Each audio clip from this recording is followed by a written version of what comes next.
देश में जारी वैक्सीनेशन कैंपेन में 21 जून से बड़ा बदलाव हो गया है।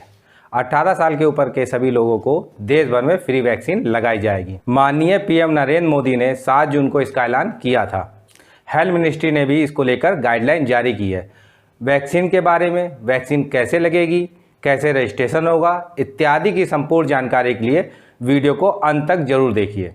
और अगर आपने मेरा चैनल सब्सक्राइब नहीं किया है तो प्लीज़ सब्सक्राइब कर लीजिए ताकि आपको नई नई और महत्वपूर्ण जानकारियाँ यूँ ही मिलती रहें।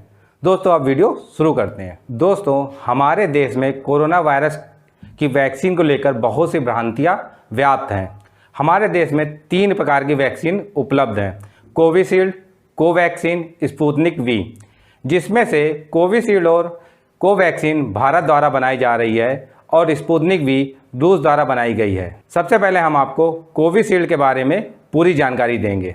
ऑक्सफोर्ड एस्ट्राजेनेका वैक्सीन को दुनिया की सबसे बड़ी वैक्सीन निर्माता serum institute of India Bharat में बना रही है। इस टीके का विकास चिंपैंजी में सर्दी पैदा करने वाले सामान्य वायरस एडिनोवायरस के कमज़ोर संस्करण से किया गया है। हालांकि जब इसे शरीर में डाला जाता है तो इससे कोई बीमारी नहीं होती है।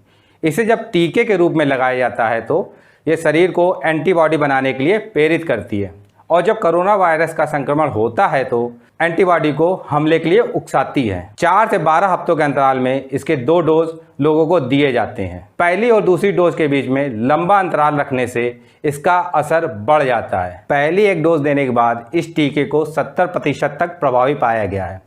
भारत की जलवायु के अनुसार इसका भंडारण करना काफ़ी आसान है क्योंकि इसे 2 से 8 डिग्री के तापमान पर स्टोर किया जा सकता है। अब हम भारत में उपलब्ध दूसरी वैक्सीन कोवैक्सीन के बारे में बात करते हैं। कोवैक्सीन को भारत की बायोटेक और ICMR ने विकसित किया था। यह एक निष्क्रिय टीका है। इसका मतलब हुआ इसे कोरोना के मरे हुए वायरस से बनाया गया है, जो टीके को ज़्यादा सुरक्षित बनाता है। शरीर की इम्यून कोशिकाएं इस टीके के लगने के बाद मरे हुए वायरस को भी पहचान लेती हैं। इसके बाद वह इम्यून सिस्टम को इस वायरस के खिलाफ एंटीबॉडी बनाने के लिए प्रेरित करती हैं। कोवैक्सीन के 2 डोज के बीच 4 हफ्तों का अंतराल रखा जाता है और इसे भी 2 से 8 डिग्री के तापमान पर स्टोर किया जा सकता है। इस वैक्सीन के ट्रायल के तीसरे चरण के नतीजे बताते हैं कि यह टीका 81% तक प्रभावी है। अब हम भारत में उपलब्ध तीसरी वैक्सीन स्पुतनिक वी के बारे में बात करते हैं। स्पुतनिक को मॉस्को के गैमालिया इंस्टीट्यूट द्वारा विकसित किया गया है। इसे विकसित करने के लिए सर्दी का कारण बनने वाले वायरस का उपयोग किया गया है।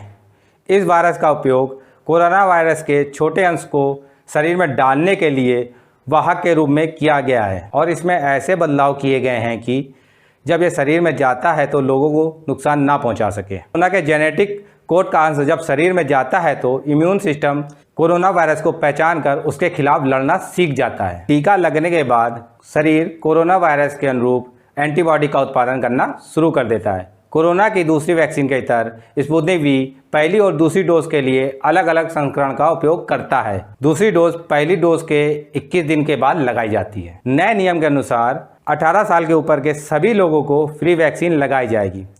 केंद्र सरकार वैक्सीन कंपनियों से 75% तक डोज स्वयं खरीदेगी और प्राइवेट हॉस्पिटल वैक्सीन कंपनियों से 25% तक डोज खरीद सकेंगे और राज्यों को वैक्सीन खरीदने में कोई रोक नहीं होगा।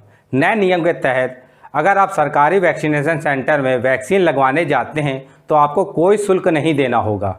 हालांकि जब आप प्राइवेट हॉस्पिटल का विकल्प चुनते हैं तो आपको निर्धारित शुल्क देना होगा। हेल्थ मिनिस्ट्री के मुताबिक प्राइवेट हॉस्पिटल को कोविशील्ड के लिए 780 रुपये, कोवैक्सीन के लिए 1410 रुपये और स्पुतनिक वी के लिए 1145 रुपये चुकाने होंगे। यह वैक्सीन के 1 डोज की कीमत है। इसमें प्राइवेट हॉस्पिटल का सर्विस चार्ज जो कि 150 रुपये तय किया गया है वो इंक्लूड है। वैक्सीन का रजिस्ट्रेशन कैसे होगा इसकी डिटेल नीचे स्क्रीन पे भी देख सकते हैं या फिर डिस्क्रिप्शन पर दिए लिंक पर भी क्लिक करके रजिस्ट्रेशन करवा सकते हैं। दोस्तों मेरी दी हुई जानकारी आपको कैसी लगी प्लीज़ कमेंट कर बताइए और मेरे वीडियो को लाइक और शेयर करना मत भूलिएगा। जय हिंद, जय भारत।